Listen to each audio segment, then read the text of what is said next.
ہستی جن کو ولایت کا امام بھی کہتے ہیں، جن کو غوث ثقلین بھی کہتے ہیں، سبحان اللہ، جن کو مشکل کشا بھی کہتے ہیں، جن کو پیران پیر بھی کہتے ہیں، میری مراد حضور غوث اعظم شیخ عبد القادر جیلانی محی الدین،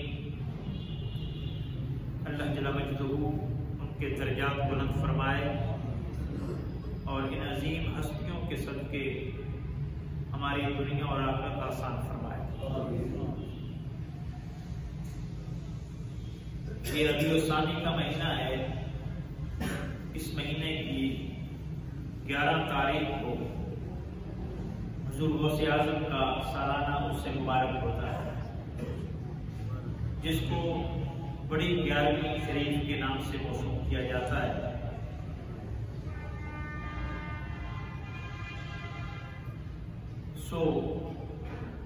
میں سمجھتا ہوں کہ جس طرح سب نبیوں میں سے جتنا ذکر ہمارے نبی محمد مصطفیٰ کا ہوتا ہے، اتنا کسی کا نہیں ہوتا۔ شہداء میں سے جو عزت، جو شہرت، جو بلندی، جو درجہ، جو مرتبہ امام علی مقام امام حسین کو ملا ہے، کسی کو نہیں ملا۔ اور اولیاء میں سے جو عزت اور جو شہرت اور جو مقام غوث اعظم کو ملا ہے، کائنات میں آج تک کسی کو نہیں ملا۔ نبیوں میں میرے مصطفیٰ سب سے آگے ہیں، شہداء میں میرا امام سب سے آگے ہے، اور اولیاء میں میرا غوث سب سے آگے ہے۔ جو میں نے آیت مقدسہ تلاوت کی، یہ سورہ نحل کی آیت نمبر 125 ہے۔ اس میں اللہ جل وعلا فرماتے ہیں ادعو الی سبیل ربک بالحکمہ،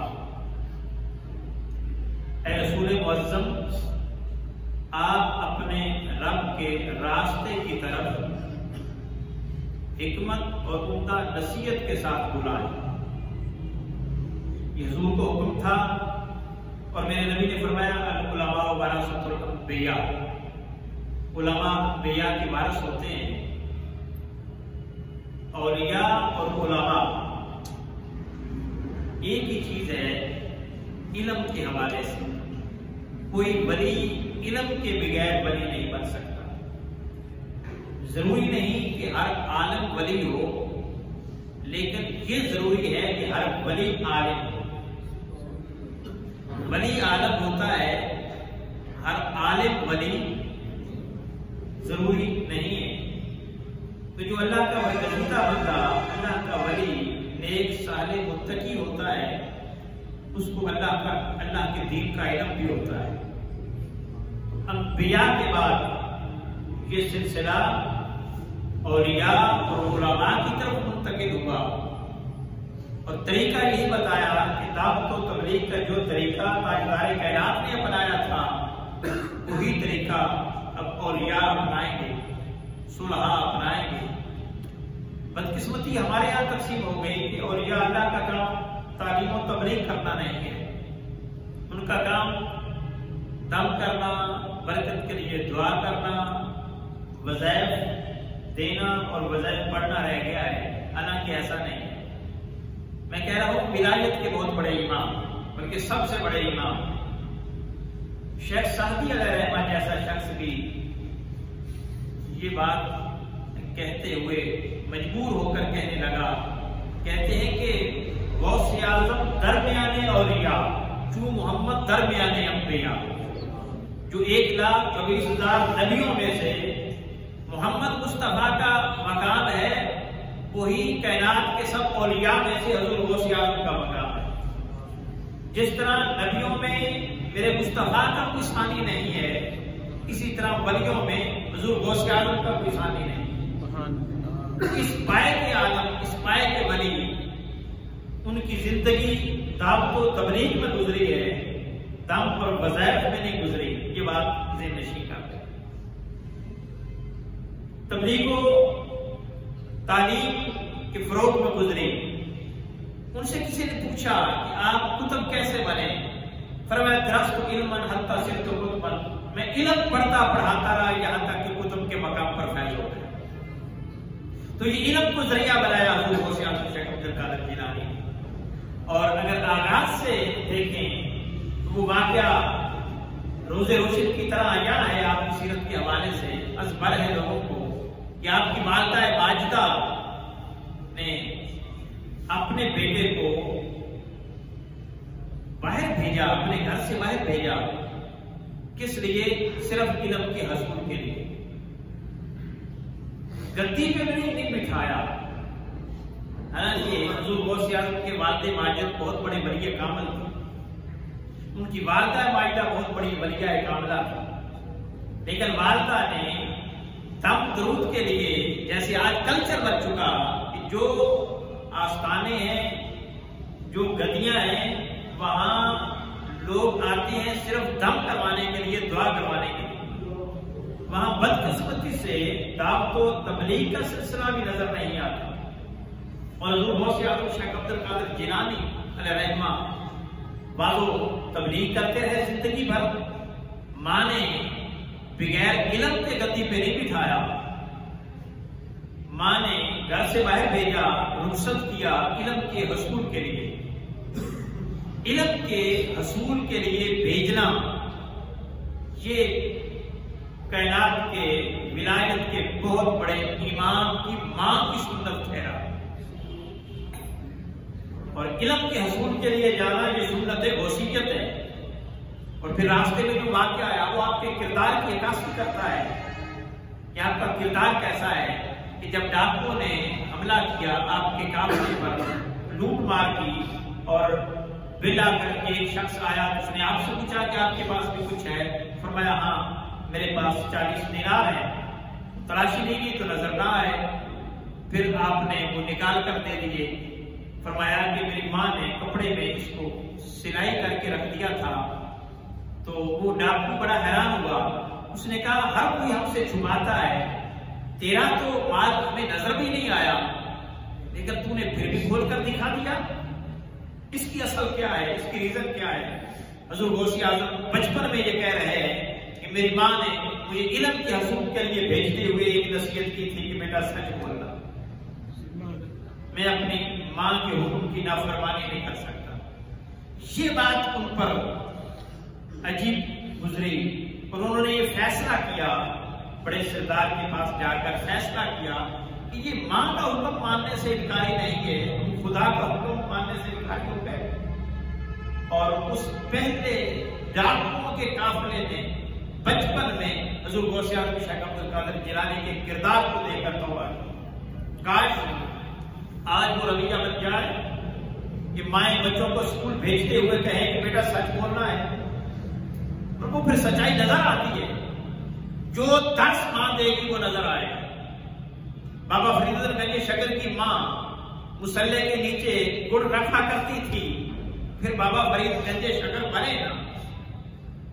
حضور غوث اعظم کو ماں نے تعلیم کے لیے بھیجا تھا، حضور غوث اعظم بنے نا. یہ عبدالستار ایدھی کے بارے میں آتا ہے، گجرات کا پیچھے رہنے والا تھا. اس کی ماں جب اس کو بھیجتی تھی سکول میں تو جو بھی اس دور کی کرنسی تھی، 1 پیسہ یا 1 آنا چلتا ہوگا، تو وہ 1 نہیں دیتی تھی، 2 دیتی تھی. اور یہ نصیحت کرتی تھی کہ ایک اپنی ضرورت کے لیے رکھنا، ایک اپنے کسی حاجت مند ضرورت مند ساتھی طلبہ کو دینا. تو یہ بچپن سے یہ تربیت ہوتی ہے، یہ ٹریننگ ہوتی ہے، یہ مشق ہوتی ہے، پھر نکھار آتا ہے جا کر. تو جو چیز بچپن سے راست ہو جائے پھر وہ بھولتی نہیں، زندگی بھر وہ یاد رہتی ہے اور آگے وہ کر کے دکھاتا ہے. تو تعلیم کے لیے بھیجا حضور غوث اعظم کو. پھر تعلیم کی دنیا میں آپ بہت آگے نکلے، حتیٰ کہ آپ جس مدرسے میں شیخ حماد کا مدرسہ تھا جو پھر آپ کو منتقل ہوا اور پھر آپ اس کے چانسلر بنے، وائس چانسلر بنے، تو 3000 علماء ہر سال 3000 علماء وہاں سے فارغ ہوتے تھے. اور حضور غوث اعظم 13 علوم کا روزانہ خود درس دیا کرتے تھے. اب جس نے 13 علوم روزانہ پڑھانے ہیں تو وہ باقی باقی دموں کے لیے تو وقت نہیں لگے گا نا. 13 علوم روزانہ پڑھاتے, 3000 علماء وہاں سے فارغ ہوتے, اور صلاح الدین ایوبی علیہ رحمہ کے لشکر میں جو زیادہ لشکری تھے اور مجاہد تھے وہ حضور غوث اعظم کے مدرسے کے فارغ التحصیل طالبان کچھ امام غزالی کے مدرسے کے تھے اور زیادہ حضور غوث اعظم کے تھے. تو گویا وہ جو المقدس فتح ہوا تھا وہ طالبان نے فتح کیا تھا, وہ حضور غوث اعظم کے مریدوں نے فتح کیا تھا, آپ کے خلفاء نے. اور اس کا جو چیف ایڈوائزر تھا سلطان صلاح الدین ایوبی کا ابن قدامہ المقدسی الحنبلی, وہ بھی آپ کا خلیفہ تھا. صلاح الدین ایوبی کے بعد جو سیکنڈ کمان تھی وہ حضور غوث اعظم کے خلیفہ اور شاگرد تھے. تو وہ صرف عبادت و ریاضت کرنے والے نہیں تھے, وہ مجاہد بھی تھے, وہ جدوجہد کرنے والے تھے, وہ حضور کے دین کو عام کرنے والے تھے, حضور کے دین کا غلبہ کرنے والے تھے. تو یہ پریکٹس تھی آپ کی. تو حضور غوث اعظم شیخ عبد القادر جیلانی کی پھر علمیت کا یہ مقام ہوا کہ پہلے تو آپ بات نہیں کرتے تھے, صرف تعلیم و تربیت درس کی حد تک دیتے تھے, عوام الناس کو خطاب نہیں فرمایا کرتے تھے. ایک دن کہتے ہیں کہ خواب میں حضور نبی مکرم صلی اللہ علیہ وسلم نے مجھے اپنا دیدار کرایا اور فرمایا کہ عبد القادر واز کیوں نہیں کرتا. اور میں نے عرض کی حضور میں اجمی ہوں, یہ عرب کے لوگ ہیں, فصاحت اس طرح کی نہیں ہے, تو میں اس کے لیے ہچکچاتا ہوں کہ مجھے شرمندگی کا سامنا نہ کرنا پڑے. تو پھر کہتے ہیں کہ آقا علیہ الصلوۃ والسلام نے 7 مرتبہ میرے منہ میں اپنا لعاب دہن ڈالا, اور پھر کہتے ہیں عصر کے بعد میں لیٹا تو حضور مولا کائنات علی المرتضیٰ شیر خدا رضی اللہ تعالیٰ عنہ تشریف لائے. انہوں نے بھی وہی سوال کیا, میں نے جواب دیا, تو انہوں نے بھی میرے منہ میں اپنا لعاب دہن ڈالا, 6 مرتبہ ڈالا. میں نے پوچھا حضور نے 7 مرتبہ ڈالا تھا, آپ نے 6 مرتبہ, فرمایا میں ان کی برابری نہیں کر سکتا, یہ ادب کا مقام ہے. تو پھر جب یہ تربیت ہو گئی, پھر آقا علیہ الصلوۃ والسلام نے کرم کر دیا, پھر اس کے بعد آپ نے بات شروع کیا. پہلے مسجد وہ بھر گئی, پھر اس کے بعد عیدگاہ پھر وہ بھر گئی, پھر عام کھلی جگہ پہ خطاب ہوتا, ہزاروں کی تعداد میں مجمع ہوتا. بلکہ آپ کے بیٹے کہتے ہیں کہ ایک مجمع میں 70 ہزار لوگ شریک ہوا کرتے تھے, 70 ہزار لوگ, اور 400 علماء کم و بیش جو وہ آپ کا بات سنتے اور اس کو لکھتے تھے, قلم کا بات لے کر آتے تھے. یہ علمی مقام تھا. اور پھر ایک بار ایسا بھی ہوا کہ بارش ہو گئی, ابھی بات شروع ہوا ہے تو بارش شروع ہو گئی, تو پھر اللہ جل مجدہ کی طرف نگاہ اٹھا کر کہتے باری تعالیٰ میں تیرے دین کی خاطر تیرے لوگوں کو جمع کرتا ہوں مشکل سے, اور تو بارش برسا کر ان کو منتشر کرتا ہے. مولا میں اپنی ذات کے لیے تو نہیں جمع کرتا. کہتے ہیں بس اتنی دیر ہوئی, بارش تھم گئی, اور جب باز ختم ہوا اور باہر نکلے تو پانی ہی پانی تھا. جتنی دیر بعد ہوتا رہا بارش نہیں آئی. تو جو اللہ کے دین کے لیے ایسا کرتا ہے پھر اللہ اس کی بات کو مانتا ہے. بدقسمتی سے ہمارے ہاں تو بات بھی جو ہے وہ تجارت بن گیا, ایک پیشہ بن گیا, بعض و نصیحت پیشہ بن گیا. اور پھر اس میں اتنی سختی آ گئی, اتنی شدت آ گئی کہ لوگ عام آدمی تو اس کو سننا برداشت نہیں کرتا. ایک دوسرے پہ تانا زنی, ایک دوسرے کو گالی گلوچ بات نہیں جانتا. حضور نبی مکرم صلی اللہ علیہ وسلم کو کیا فرمایا, فرمایا خود کوئی سبیل ربک کا بالحکمہ, میرے محبوب حکمت کے طریقے سے لوگوں کو دین کی طرف بلائیں. والموعظۃ الحسنہ, عمدہ نصیحت کے ساتھ بلائیں. وجادلہم باللتی ہی احسن, اور جب بحث کریں تو نہایت حسین طریقے سے بحث کریں. اب ہمارے یہاں جو مناظرے ہوتے ہیں اللہ ماشاءاللہ, اب وہ کبھی سنیں تو اس کا انداز دیکھنے کی کیا ہوتا ہے, گالم گلوچ ہوتی ہے. لیکن یہ آقا علیہ الصلوۃ والسلام کو اللہ نے تعلیم نہیں دی, یہ تلقین نہیں کی. فرمایا بحث ہوگی علم میں, لیکن بحث بھی کریں باللتی ہی احسن, خوبصورت طریقے سے حسین انداز سے بحث کریں. ان ربکم اعلم بمن ضل عن سبیلہ, آپ کا رب جانتا ہے کون راستے سے بھٹکا ہوا ہے. وہو اعلم بالمہتدین, اللہ تعالیٰ ہدایت یافتہ بندوں کو خوب جانتا ہے، جو راستے سے بھٹک چکا ہے اس کو بھی جانتا ہے، اور جو راستے پر گامزن ہے خدا اس کو بھی جانتا ہے۔ اور پھر آگے فرمایا ان اللہ والذین اتقوا والذین هم محسنون، بے شک اللہ ان لوگوں کو اپنے پاس رکھے گا۔ ان اللہ والذین، اللہ ان کو اپنے ساتھ رکھے گا، اتقوا، جو اس سے ڈرتے ہیں، جو اس سے ڈرتے ہیں، جو عمل صالح کرتے ہیں، جو اس سے محبت کرتے ہیں، جو پیار کرتے ہیں، اطاعت کرتے ہیں، فرما برداری کرتے ہیں، اللہ اس کو اپنے ان کو ساتھ رکھے گا۔ والذین هم محسنون، وہ لوگ جو صاحبان احسان ہیں، یعنی وہ لوگ ہوں گے جو دوسروں پر احسان کرتے ہیں، تقوی اختیار کرتے ہیں اور احسان کرتے ہیں۔ جو مخلوق خدا پر احسان کرے، نیکی کرے اور مخلوق خدا کا بھلا کرے اور تقوی پیدا کرے، اللہ سے ڈرے، اللہ کی محبت دل میں بسائے، اللہ اس کو اپنے ساتھ رکھتا ہے۔ حضور غوث اعظم شیخ عبد القادر جیلانی علیہ رحمۃ تو زندگی بھر اسی جگہ پر چلتے رہے، مخلوق خدا کے بھلے کے لیے، ان کو تعلیم و تربیت دینے کے لیے، اور خدا کا تقوی، اطاعت، صحبت، معیت، اس کے لیے۔ تو پھر ان لوگوں کو قرب نصیب ہوتا ہے، اور قرب پھر کیسا؟ پھر جو وہ کہتے ہیں اللہ اس کو پورا کرتا ہے۔ اتنا قرب ہوتا ہے کہ فرماتا ہے کہ اللہ اس کی زبان بن جاتا ہے جس سے وہ بولتا ہے۔ تو پھر وہ جب کہتے ہیں کہ باری تعالیٰ میں تیری خاطر لوگوں کو جمع کرتا ہوں اور تم منتشر کرتا ہے، تو وہ نہیں بول رہے ہوتے ہیں، پیچھے طاقت خدا کی ہوتی ہے۔ پھر میں ہاتھ بن جاتا ہوں جس سے وہ پکڑتا ہے، پھر میں پاؤں بن جاتا ہوں جس سے وہ چلتا ہے، پھر میں کان بن جاتا ہوں جس سے وہ سنتا ہے۔ تو پیچھے طاقت خدا کی ہوتی ہے۔ تو بندہ احسان کرتے ہوئے مخلوق خدا پر اور خدا کا تقوی پیدا کرتے ہوئے اپنے دل میں خدا کے قریب ہوتا ہے۔ اور پھر علم کا یہ مقام اپنے دور کے، حضور غوث اعظم کے دور میں بہت بڑے امام تھے تفسیر کے، امام ابن جوزی، جمال الدین ابن جوزی، ان کی تفسیر ابن جوزی اب بھی مشہور ہے، بہت بڑے امام، بہت بڑے محدث، بہت بڑے مفسر۔ وہ بھی حضور غوث اعظم کی مجلس میں بیٹھا کرتے تھے۔ ایک درس میں ایسا ہوا کہ آپ نے ایک آیت کی تفسیر بیان کی، پھر دوسری کی، پھر تیسری کی، حتیٰ کہ 40 نکات اس کے بیان فرمائے۔ ایک آیت کی تفسیر کے 40 نکات بیان فرمائے۔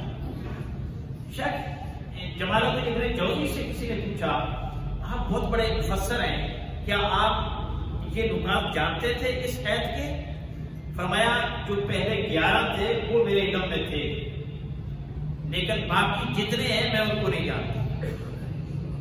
وقت کا بہت بڑا امام، تفسیر کا، حدیث کا، وہ کہہ رہا ہے کہ میں یہ نکات نہیں جانتا۔ حضور غوث اعظم شیخ عبد القادر جیلانی کا علمی مقام یہ ہے۔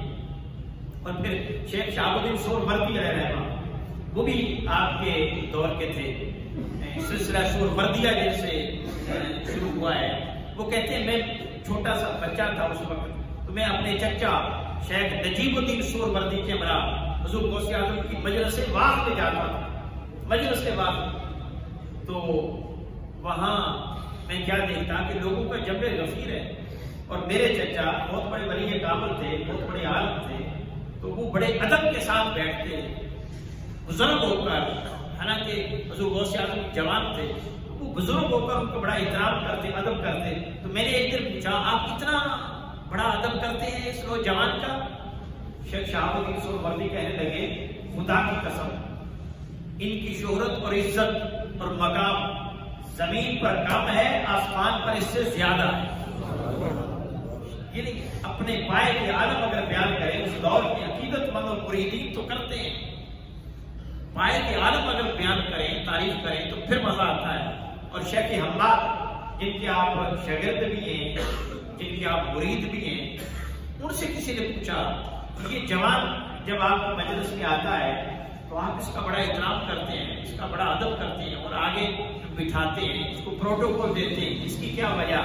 شیخ حماد کہنے لگے میں نے خواب میں عبد القادر کو دیکھا، اس کے سر سے 2 جھنڈے نکلے اور ایک جھنڈا مشرق میں لگا ہے اور ایک جھنڈا مغرب میں۔ اس کی تعبیر یہ نکالی گئی کہ آپ کی شہرت کا ڈنکا مشرق سے لے کر مغرب تک مجھے، اور زمین سے آسمان تک حقیقت بھی یہ ہے کہ حضور غوث اعظم کو جتنی عزت، جتنی شان، جتنی بلندی، جتنا درجہ اور جتنا مقام ملا ہے کائنات میں آج تک کسی ولی کو نصیب نہیں ہوا، کسی ولی کو نصیب نہیں ہوا۔ یہ وجہ کہ آپ نے فرمایا تھا قدمی ہاتھ ہی اللہ رغبتی اللہ کل ولی اللہ، میرا قدم ہر ولی اللہ کی گردن پر ہے۔ گویا تعبیر اس کی یہ اور تفسیر اس کی یہ ہے کہ کوئی اس وقت تک ولایت کے مقام پر فیض نہیں ہو سکتا جب تک حضور غوث اعظم کی مہر نہیں لگتی۔ شیخ سلیمان توسوی کے حوالے سے ایک واقعہ ملتا ہے کہ ان کا مرید کسی سے بحث کر رہا تھا اور الجھ پڑا، اس نے کہا حضور غوث اعظم کا مقام زیادہ ہے اور مریدوں کو تو اپنے پیر سے بڑھ کر کوئی نظر نہیں آتا، تو وہ کہتے نہیں ہمارے شیخ کا مقام زیادہ ہے۔ تو یہ بات پھر جب ان کے پاس آئی شیخ سلیمان توسوی کے پاس تو وہ اپنے مرید سے ناراض ہوئے اور کہنے لگے تو مجھ کو بڑا مقام دیتا ہے، کیا تم مجھے ولایت کے مقام سے گرانا چاہتا ہے؟ حضور وہ کیسے؟ میں جب تک حضور غوث اعظم کی مہر نہیں لگ جاتی کوئی ولی رہ ہی نہیں سکتا، اور جو آپ کا قدم اپنے گردن پر مانتا نہیں ہے وہ ولایت کے مقام اور درجے سے فارغ ہو جاتا ہے۔ اللہ جل مجدہ نے ارشاد فرمایا اس اخذنا عیسیٰ کے نبیوں سے مثال دیا کہ تمہارے بعد میرا محمد صلی اللہ علیہ وسلم آئے گا تو ان کی اتباع کرنا، کوئی مدد کرنا، تو گویا انبیاء کو بتا دیا کہ تمہاری نبوت یہ صدقہ ہے نبوت مصطفیٰ کا، سارے انبیاء کی نبوت یہ صدقہ ہے نبوت مصطفیٰ کا۔ تو جس طرح نبیوں میں مقام مصطفیٰ کا سب سے بلند ہے، اسی طرح سارے ولیوں کی ولایت یہ صدقہ حضور غوث اعظم کی ولایت، جو گزر چکے ہیں وہ بھی، جو آنے والے ہیں وہ بھی۔ حضور خواجہ معین الدین چشتی اجمیری علیہ رحمہ وہ بیٹھے ہوئے تھے تو عالم روحانیت میں ان پر انکشاف ہوا کہ حضور غوث اعظم شیخ عبد القادر جیلانی کی آواز میں ان تک پہنچی کہ میرا قدم ہر ولی کی گردن پر ہے۔ تو کہتے ہیں کہ انہوں نے سر جھکا دیا اور فرمایا ہر ولی اللہ کی گردن پر آپ کا قدم ہے لیکن میرے تو سر پر بھی آپ کا قدم ہے۔ اتنے پائے کہ اولیاء بھی حضور غوث اعظم شیخ عبد القادر جیلانی کو اتنا بڑا عظیم مانتے ہیں۔ اور شیخ سنان یہ ایک عیسائی تھے جو مسلمان ہوئے اور انہوں نے جب اسلام سے متاثر ہوئے تو انہوں نے ایک عہد کیا اپنے ساتھ، ایک بات ٹھان لی کہ میں اس شخص کے ہاتھ پر اسلام قبول کروں گا جو روح زمین میں اس وقت افضل ترین شخص ہے۔ تو کبھی کسی کے پاس جاتا، وہ کسی کے پاس بھیج دیتا، جاتا متاثر نہ ہوتا اس سے، کوئی کسی کے پاس بھیج دیتا۔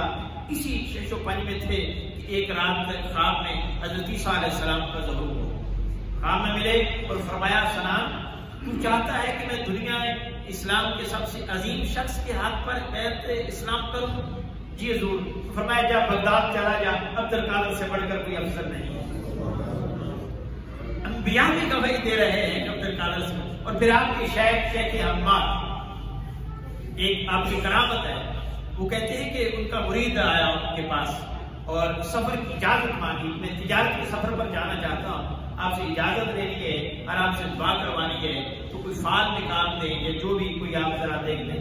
تو انہوں نے کہا آپ نے حساب لگایا تو فرمایا کہ یہ تیرے لیے یہ سفر نیک شگون نہیں ہوگا، اس میں تیری ڈیتھ ہو سکتی ہے، تیرا نقصان ہو سکتا ہے۔ لیکن وہ ارادہ کر چکا تھا۔ پھر حضور شیخ عبد القادر جیلانی کے پاس آ گیا، ان سے بھی وہی بات کی، انہوں نے اجازت دے دی، وہ چلا گیا۔ جب واپس آیا تو راستے میں تھا کہ دوپہر کے وقت قیلولہ ہوا، تو اس میں خواب میں اس نے منظر دیکھا ہمارے قافلے پر ڈاکوؤں نے حملہ کیا ہے اور خواب میں مال بھی لوٹ لیا ہے اور مجھے بھی قتل کر دیا ہے۔ لیکن جب خواب ختم ہوئی تو جاگا تو دیکھا کہ سب کچھ سلامت ہے، اللہ کا شکر ادا کیا، واپس آیا اور کچھ نذرانہ لے کر اپنے شیخ حماد کے پاس گیا اور کہا کہ حضور اللہ نے کرم کیا ہے، خیریت کے ساتھ ہمارا قافلہ واپس پہنچا ہے، منافع بھی ہوا ہے، اور یہ آپ کا نذرانہ ہے، آپ قبول فرما لیں۔ آپ فرمانے لگے کہ تیرے نذرانے کا حقدار میں، تیرے صدیے اور نذرانے کا حقدار عبد القادر ہے، میں نے کہا حضور وہ کیسے؟ فرمایا تیری تقدیر میں یہی لکھا تھا کہ حملہ ہوگا، لوٹا جائے گا تو، حتیٰ کہ تو مارا جائے گا، لیکن عبد القادر نے اللہ کی بارگاہ میں دعا کر کے تیری تقدیر کو بدلوا دیا۔ تو یہ وہ لوگ ہیں جو اللہ کی بارگاہ میں التجا کرتے ہیں تو اللہ تقدیر بدل دیتا ہے۔ نگاہ ولی نے وہ تاثیر دیکھی، بدلتی ہزاروں کی تقدیر دیکھی۔ 1 لاکھ سے زائد لوگوں نے حضور غوث اعظم کے ہاتھ پر اسلام قبول کیا، 1 لاکھ سے زائد۔ اور دائر جتنے ہوئے وہ تو بچپن سے سلسلے شروع ہو گیا کہ ماں کے حکم کی جب بات ہوئی تو ڈاکٹروں نے توبہ کر لی، تو لوگ اسلام کی بھی قبول کر رہے ہیں آپ کے ہاتھ پر، لوگ توبہ بھی کر رہے ہیں، لوگ جو دین کی طرف بھی آ رہے ہیں، تعلیم میں بھی آگے نکل رہے ہیں۔ یہ صدقہ ہے حضور غوث اعظم شیخ عبد القادر جیلانی کا۔ اور ایک بات آپ فرماتے ہیں کہ اللہ جل مجدہ نے مجھے القاء کیا اور کہا کہ عبد القادر میرے بندوں کو میرا پیغام دے دے، اگر میرے بندوں کو میرا پیغام دے، اگر میرے بندے میری دعوت کرنا چاہیں تو میرے غریب بندوں کو اپنی دعوت پر بلایا کریں، اگر میرے غریب بندے دعوت پر آئیں گے تو سمجھو میں ہی ان کی دعوت پر آیا۔ جیسے حدیث قدسی ہے کہ میں بھوکا تھا، مجھے تم نے کھانا نہیں کھلایا، میں پیاسا تھا، پانی نہیں کھلایا۔ تو یہ اللہ جل تو فرماتے ہیں اگر میرے غریب بندوں کو اپنی دعوت پر بلائیں گے تو مجھے بھی وہی پائیں گے۔ اور پھر فرمایا کہ یہ جو فاقہ کش اور بھوک کی چکی میں پسنے والے غریب غربا ہیں، ان کے پاس جایا کرو، ان کی مدد کیا کرو، میں وہی ملتا ہوں۔ حضور شیخ عبد القادر جیلانی فرماتے ہیں کہ اللہ نے مجھے کہا کیا مجھے غریبوں میں پاؤ گے۔ تو حضور غوث اعظم شیخ عبد القادر جیلانی کا شیوا اور آپ کا کردار یہی ہے کہ آپ احسان کرنے والے تھے، آپ بھلا کرنے والے تھے، آپ غریبوں کی مدد کرنے والے تھے، آپ لوگوں کو نیکی کی طرف راغب کرنے والے تھے اور تعلیم کی طرف لوگوں کو منتقل کرنے والے تھے۔ بدقسمتی ہے کہ اب وہ سلسلہ ہمارے یہاں نہیں رہا۔ حضور غوث اعظم کو مانتے ہیں لیکن جو چیزیں حضور غوث اعظم نے پروموٹ کی ہیں ان سے کنارہ کشی اختیار کرتے چلے جا رہے ہیں۔ یہ جو 11ویں شریف کا تصور ہے اس کی بھی حقیقت یہی ہے کہ آپ نے ایک دن مختص کر لیا تھا، لوگ باز کے لیے آتے تھے دور دراز سے، آپ باز کرتے تھے، خطاب کرتے تھے، قرآن و حدیث کی تعلیم دیتے تھے، اور بعد میں جو لوگ دور دراز سے آئے ہیں ان کے لیے کچھ لنگر کا انتظام ہو جاتا تھا۔ اب وہ سلسلہ پھر چلتا رہا، اب ہزاروں سال گزر گئے، وہ چل رہا ہے، لیکن اب اس میں ترمیم ہم نے کر لی، ہم نے واضح نصیحت کو چھوڑ دیا، ہم نے صرف لنگر کو سامنے رکھ دیا اور کہا یہ حضور غوث اعظم کی 11ویں خدا 11ویں شریف کے موقع پر واز کرنا یہ حضور غوث اعظم کی سنت ہے، یہ حضور غوث اعظم کا طریقہ ہے۔ لیکن ہم نے اس کو آسان کر لیا ہے نا کہ ہمیں ثواب مل جائے، تعلیم و تربیت کی تو ہمیں اتنی ضرورت نہیں ہے، بس ثواب کی ضرورت ہے۔ حالانکہ تعلیم و تربیت ہوگی تو ثواب بھی ملے گا۔ ایک درس میرے نبی مکرم صلی اللہ علیہ وسلم نے فرمایا جو شخص ایک آیت کا درس حاصل کرے، اس کی تفسیر اس کو سمجھے، وہ 100 رکعت نماز پڑھنے سے زیادہ ثواب حاصل کرتا ہے۔ اور ایک رکوع کا علم حاصل کیا تو 1000 رکعت سے زیادہ ثواب ملتا ہے۔ تو میں اینڈ پر ایک اپیل کروں گا محترم پروفیسر صفدر صاحب سے، آپ رابطہ کیجیے گا، ایک یتیم بچہ ہے، اس کی سسٹر ہے، اس کی شادی ہے، تو کچھ مدد چاہیے، جو اپنا مدد کرنا چاہتے ہیں تو آپ پروفیسر صاحب سے رابطہ کر لیں، اللہ تعالیٰ آپ میں آسانی فرمائے گا۔ دعا ہے اللہ جل مجدہ حضور غوث اعظم کی آسانیاں